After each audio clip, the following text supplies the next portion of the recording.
cup half full or a cup half empty? I'm somewhere in between. I think I thought the game was low on action in the final third.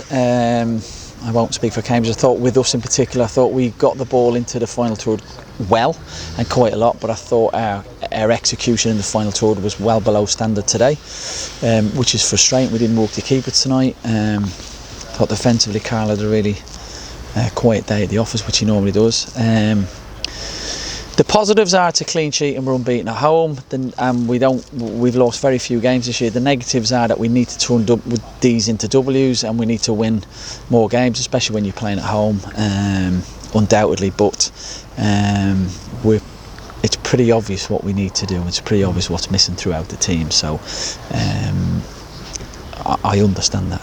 Derby, Sheffield Wednesday, Ipswich, Bolton, saw a real intensity from your team that just wasn't there in the first half. No, but I have to say, it's 80% of that, I don't put that down to us. I would never criticise the spirit of somebody else, but Cambridge were just really, really strong and aggressive on the dark arts of the game. Your team be stronger then? I think the problem is we cannot affect referees. I mean, how I wasn't booked today, I don't know. Our players run it. I mean, in fact, Ben House got booked. He got a yellow card for arguing. I found that really frustrating this year. At least 3 of their players. We worked on something specific this week in terms of where we felt we could hear quick free kicks, direct runners and stuff like that. We never had one chance when the ball went down for a free kick to put a ball in behind and run, because their players continually walked off with the ball. I don't blame them for that. I'd do the same if I was in the position they're in. But the referee has to do more in the game on that to enable the game to flow, to be quicker. Anytime we had momentum, it was quickly stopped through the dark arts of the game. But good luck to Cambridge. I get where they are. I understand why they do. I definitely wouldn't criticise them, but I think the officials need to be more efficient in how they manage those things. Did you look at your bench with 20 minutes to go and wish you had an experienced number 9? No, because we set up to play attacking.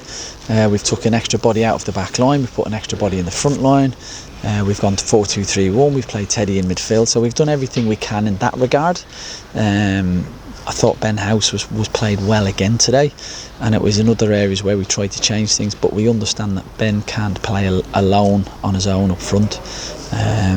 But you can understand why fans would think if you'd had an experienced number 9, we know obviously why Tom has left, but if you had an experienced forward up there, you'd have an option as a manager. Oh, absolutely. So I think you need to wait till Tuesday and judge us on that. But obviously it even impacts today's game, doesn't it, if you don't have that player? Yeah, but it's one game. Yeah. Today's one game. So we've had a lot of games this year where Tom's not been available, or Ben's not been available, but today's the first game where, if you wanted to say, could you have affected the game by keeping Tom here? Then the answer to that is yes, but there's a multitude of reasons why Tom's moved on. It's completely unfair to keep him here for one game when there's a bigger picture of what we're trying to do as well. So I think today's a game where you can say yes with that.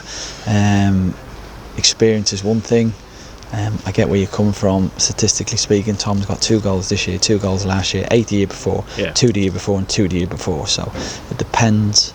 And I'm not criticising Tom. I'm a huge fan. I have a very close relationship with him. But statistically, that's But you can understand the question about options. Oh, absolutely, yeah. And that's why I say I think on today, on the one game where we've probably lacked a presence or an extra body in that. Today, yes, I think that question's really. I understand the question irrespective of what day it's on. Today, it's really fair, but I would just wait till Tuesday. And also, I think Jovan at 6'4" with his presence, his physicality and his pace, I think we've got a real talent in our hand, and Jovan's the future of the club.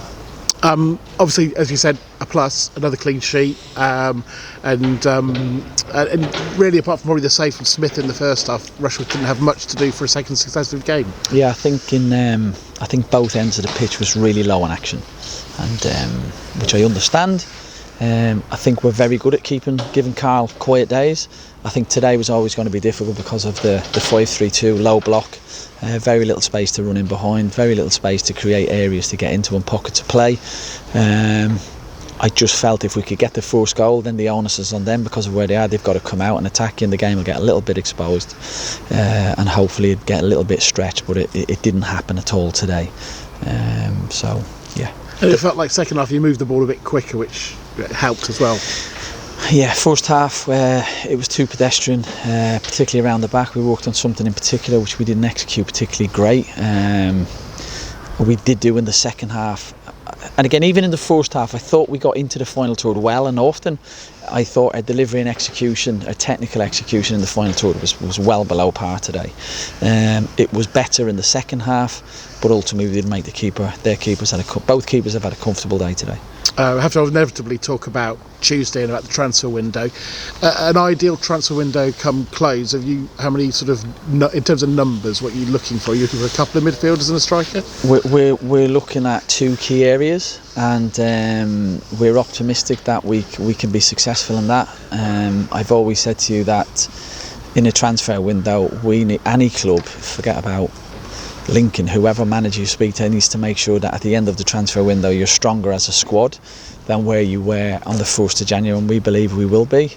But to answer your question, we're looking at two key areas. And presumably that's midfield and up front. Midfield and up front, yeah. And are you confident going into that? Because you can understand supporters will look at it and go, you're leaving it to the last minute, things can happen at the last minute. Yeah, I promise you it's not us leaving it to the last minute. So I was on Zoom calls yesterday till 11 o'clock last night, which is fine. I think what you'll find is that we've done all our pitches, we've done all we can.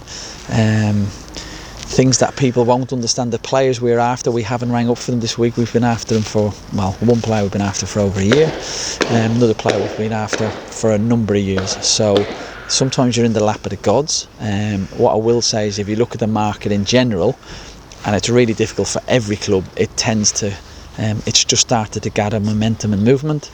And normally you're waiting on a couple of things to move, which then sets a domino effect on. So in terms of how we've been incredibly proactive and aggressive of what we want to do, but we cannot bring a player in unless another club says yes, you can have him, and the player then agrees. But I don't want to say confident, because if you say confident and it doesn't happen to no fault of your own, it's like, well, hang on a minute, you say that. So I think optimistic is a fair word to use. But you'd have to come out the window with some players, wouldn't you? From where That's 100%, yeah. If we don't, I think Harry's been an excellent addition, and he will be.